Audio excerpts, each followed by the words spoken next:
the glory days at the stick. From who's got it better than us to brick by brick. It's always the 49ers way, from off-season to game day. Yeah, we talk back. It's the 49ers Cutback.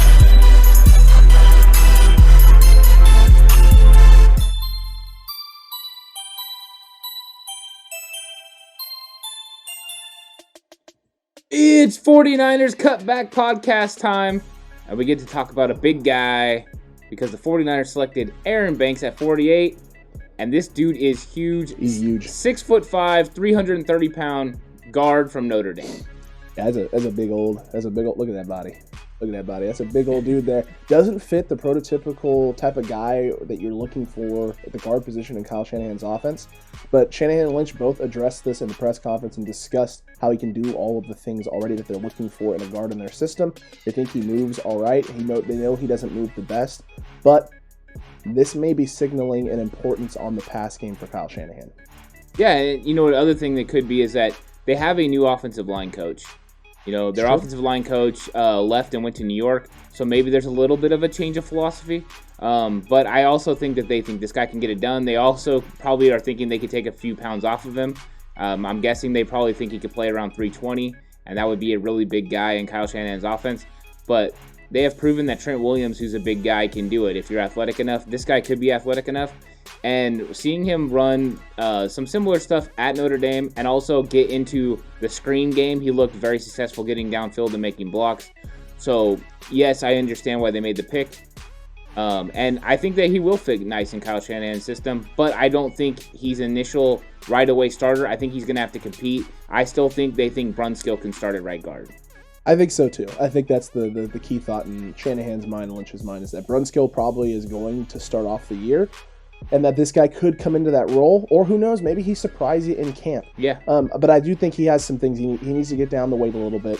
He's going to have to work on speed and just lateral quickness and getting comfortable moving up to second level in a zone scheme, closer to a zone scheme.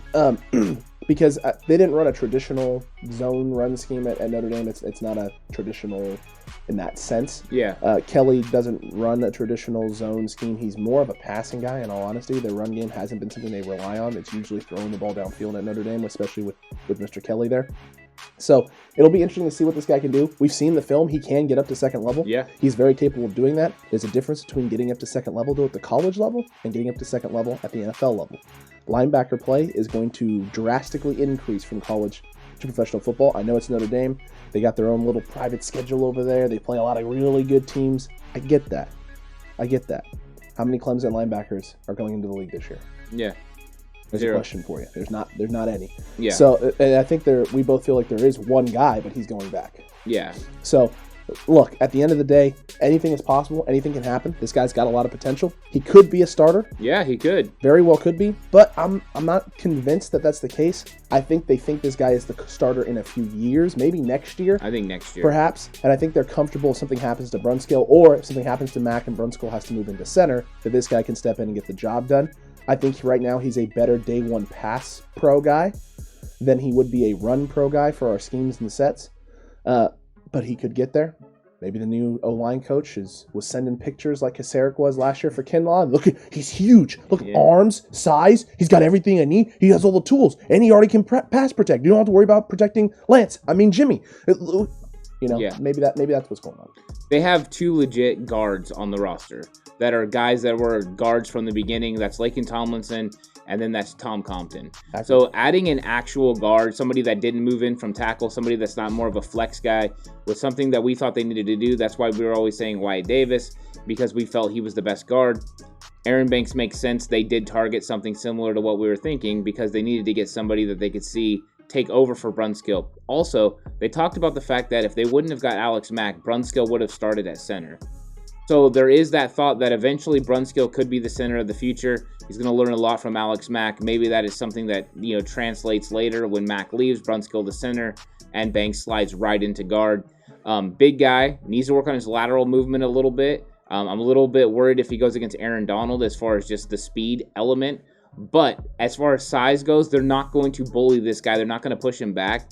I've been talking about getting a bully mentality from some of these offensive linemen. This guy has the bully mentality. This guy's mean. Mike McGlinchey wanted this guy. So you could have a whole Notre Dame right side, which I think would definitely work well. Those guys would have a chemistry. We're trying to build chemistry on this offensive line. It would not shock me for him to start this year, but I think Daniel Brunskill is the leader in the clubhouse going into training camp. Brunskill, it's going to be all on you, my dude. You're the one who's going to have to fight this big monstrosity of a man, off of you here. This dude over here is ready. He's ready for your job. He's ready. He wants you. And one thing to remember, he's got heavy hands, and when he hits you and gets his hands on the chest plate, you stop. It's over. He already came out they did this press conference. He said he's ready to compete. He's ready. And he has the right mindset coming into camp already. He knows that he is going to have to win that job if he wants that job. Daniel Brunskill, this man's coming for you. He ain't going to sit back and just be content with being drafted to the 49ers in round 2. And he wants to be drafted in round 2, start and have an impact this year. So Daniel Brunskill is going to have his hands full for sure. But at the end of the day, Daniel Brunskill can fill a lot of roles on this team. So even if he's not on the field starting, right, he's one of the most valuable linemen we have. 100%. I mean, what's at worst? He's a swing tackle. At worst. At worst, he's a swing tackle. That ensures that just in case you have an injury, he's our best tackle option. And then we're going to have a real battle between Colton McKivitz, Justin Skule, and those guys, and Tom Compton, see who makes this roster. Yeah. Because it's not easy anymore. And I think they have high expectations for Colton McKivitz still, but he's definitely put up against it now because him or Skule could be on the chopping block. So, yeah, I mean, it could be something big. Very well could be. Let us know what you thought about this draft pick down below in the comment section right now. Did you like this pick there at 48? Did you enjoy the 49ers trading back in order to get the guy they wanted and pick up some capital that they used to come up a little bit later? We want to hear from you. We want to know what you think on this breakdown, not just what we say. What do you think? Let us know about it in the comment section down below. And while you're down there, don't forget to like, don't forget to subscribe, and don't forget to hit that notification bell. Yeah, join the conversation. Let's talk about the draft picks, what it means for the 49ers. What do you see next year? Is Banks starting? Is it Brunskill? I'm curious what everyone else thinks as well. I know the Banks was a surprising pick, but I think everyone can get behind the fact that Kyle Shanahan is going to know what fits best in Kyle Shanahan's offense. That's for sure. I think that's one thing we all know is that offensive coordinators know what works best for them. So it's going to work just to what level we don't know yet, but I am definitely excited to see where this goes. That indeed. And until next time, 49ers fans, you stay safe. And remember, the right way is always the 49ers way.